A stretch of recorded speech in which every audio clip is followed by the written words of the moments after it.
अस्सलाम वालेकुम नाज़रीन। सबसे पहले जो कल 8 जजेस की तरफ से फिर अगेन सरप्राइज़ आया है और इलेक्शन कमीशन जो फ़ैसला करने जा रहा था, अब हो सकता है वो नहीं करेगा, क्योंकि इलेक्शन कमीशन एक चीज़ की वजह से रुका हुआ था। कल सुप्रीम कोर्ट की अक्सरियती जजेस ने वो भी इस इलेक्शन कमीशन पर वाज़ेह कर दी और तंबीह भी किया कि ये कुछ वो बताते हैं। फिर जो आने वाले 48 घंटे हैं और ये 2 दिन, आज का दिन और कल का दिन, ये बड़े अहम तरीन होने जा रहे हैं। इसमें क्या डेवलपमेंट्स हो सकती हैं, कुछ वो बताएँगे हम आपके साथ। और जो ये डेवलपमेंट्स होंगी, ये पाकिस्तानी तारीख़ का जो है वो रुख़ मोड़ेंगी। जिस तरह कहते हैं ना, एक किसी दरिया का या नहर का रुख़ मोड़ा जाता है पानी का।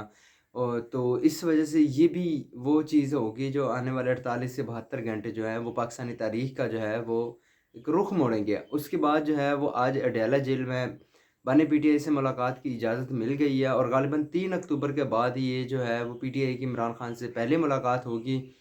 तो कुछ वो बताते हैं, आवाज़ शेयर करते हैं। फिर मौलाना फ़ज़ल उर रहमान साहब जो हैं वो इस वक़्त वो बड़ा जो है वो डटे हुए हैं अपने मौक़िफ़ पर और हुकूमत को मजबूर किया हुआ है, क्योंकि हुकूमत के पास नंबर पूरे नहीं हो रहे हैं। और क्या वजह बन रही हैं कि फिर कुछ ख़बरें चलवाई गई कि सेनेट का इजलास हो रहा है और उसके बाद जो काबीना का इजलास तलब कर लिया गया है, फिर वहाँ से मंजूरी होगी, फिर सेनेट से जो है वो तरमीम पास करवाई जाएगी, फिर कौमी असम्बली, ये सारा क्या सिनेरियो बन रही और नंबर्स गेम अब तक क्या चल रही हैं, ये सारी हम आपके साथ इसी वीडियो में शेयर करते हैं।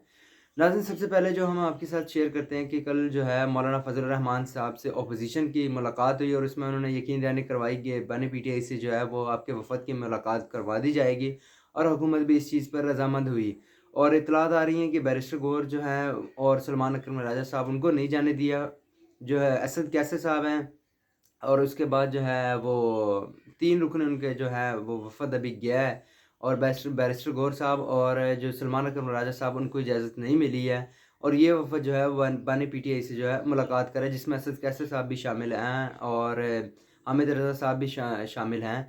तो ये वफ़द जो है वो जाके इमरान खान से अडयाला जेल में आज मुलाकात करेगा। इसके बाद जो है फिर वो पीटीआई की स्ट्रैटेजी आएगी कि वो तरमीम के हक़ में जाएँगे या नहीं, क्योंकि इत्तलात थी कि कुछ तरामीम पर जो है वो राज़ी हो गई है पीटीआई। तो इस वजह से जो है वो आज फाइनल होगा कि क्या होगा, कि पीटीआई का किस तरफ खड़े होगी, तरामीम मंजूर करवाएगी या नहीं।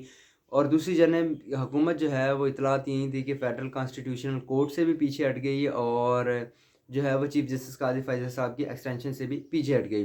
तो हुकूमत जो है वो चाह रही है कि पैनल में से नाम आए। और इसमें जो एक अहम चीज़ हो रही है, जो कल मसवदा सामने आया है उसमें, कि अगर सीनियर मोस्ट 3 जजेस में से जिस जज को चुना जाता है वो चीफ जस्टिस नहीं बनता या वो इनकार कर देता है, तो उसके बाद जो है वो उसको जो है वो कंसीडर करेगी कमेटी। यानी कि अगर 3 रुकनी पैनल जाता है जिसमें से जस्टिस याहिया अफरीदी साहब को चीफ जस्टिस के लिए अपॉइंट किया जाता है, वो रिफ्यूज़ कर जाते हैं, तो फिर जस्टिस अमीनुद्दीन खान साहब जो हैं वो हुकूमत की जो कमेटी जो है उनको अपॉइंट करेगी। तो ये अब सारा सिनेरियो बन रहा है। इसके बाद जो है वो 48 से 72 घंटे बहुत अहम होने जा रहे हैं, क्योंकि 48 से 72 घंटे के अंदर ही जो है वो तरमीम का काम जो है वो फ़ाइनल किया जाएगा, क्योंकि आगे जो नेक्स्ट वीक जो है उसमें काज़ी फ़ैज़ल साहब जो हैं वो रिटायर हो जाएंगे। तो इस वजह से हर मुमकिन कोशिश होगी कि 48 से 72 घंटे जो हैं वो बहुत अहम है, क्योंकि रात तकरीबन 1 बजे जो है मौलाना फ़ज़ल उर रहमान से मुलाकात के लिए जो है वो बिलावल भुट्टो ज़रदारी साहब उनके घर गए हैं उनको मनाने के लिए। और इत्तलात यही हैं कि मौलाना फ़ज़ल उर रहमान साहब और पीपी में जो है इत्तेफ़ाक हो चुका है। अब जो है वो पीटीआई को साथ लेना बाकी रह गया है, वो बानी पीटीआई से हिदायत लेकर जो है वो आगाह करेगी। दूसरी जानिब जो सुप्रीम कोर्ट के 8 जजेस, अक्सरियती जजेस जो खड़े हैं, और उन्होंने जो है वो कल एक मज़ीद वज़ाहती ऑर्डर जारी किया। इलेक्शन कमीशन ने जो कहा था कि जो इलेक्शन एक्ट आ गया तो उसके बाद जो है वो हम किसके फ़ैसले पर अमल करें, कि वो फ़ैसला तो सुप्रीम कोर्ट का तो गैर मौसर हो गया है, क्योंकि पार्लियामेंट सुप्रीम है। लेकिन कल जो वज़ाहती ऑर्डर आया है जो 8 जजेस की तरफ से, और उन्होंने मज़ीद तंबीह भी की है। उन्होंने कहा कि हमारा जो फ़ैसला है वो इलेक्शन एक्ट से पहले ही आया है, तो लिहाजा हमारा फ़ैसला जो है वो शॉर्ट ऑर्डर था, वो गैर मौसर नहीं होता इस चीज़ से।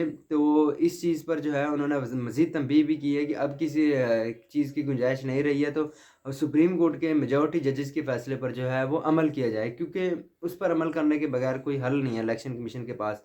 कल ये खबरें चलवाई गई या हकीकत थी, या क्या चीज़ कह सकते हैं, कि इलेक्शन कमीशन की जो कानूनी टीम है उन्होंने कहा है कि जी आप जो है इलेक्शन एक्ट पर अमल करें, और सुप्रीम कोर्ट का फ़ैसला जो है वो गैर मौसर हो गया है, तो इस वजह से मखसूस नज़ीर से जो है हुकूमती इत्तेहाद को दे दी जाए।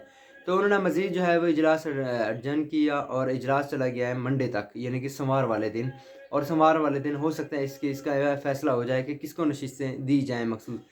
پھر اسی کے بعد جو ہے وہ سپریم کورٹ کے ججز کا وضاحتی آرڈر آ جاتا ہے، جس میں انہوں نے کہا ہے کہ جو الیکشن ایکٹ جو ہے وہ بعد میں لاگو ہوگا، پہلے ہمارا فیصلہ ہے، کیونکہ فیصلہ پہلے آ گیا تھا، الیکشن ایکٹ بعد میں ہے، تو اس وجہ سے پھر مخصوص جو پہلے شارٹ آرڈر آیا تھا اس کے بعد جو ہے تفصیلی آرڈر آیا ہے مخصوص نشستوں کے متعلق۔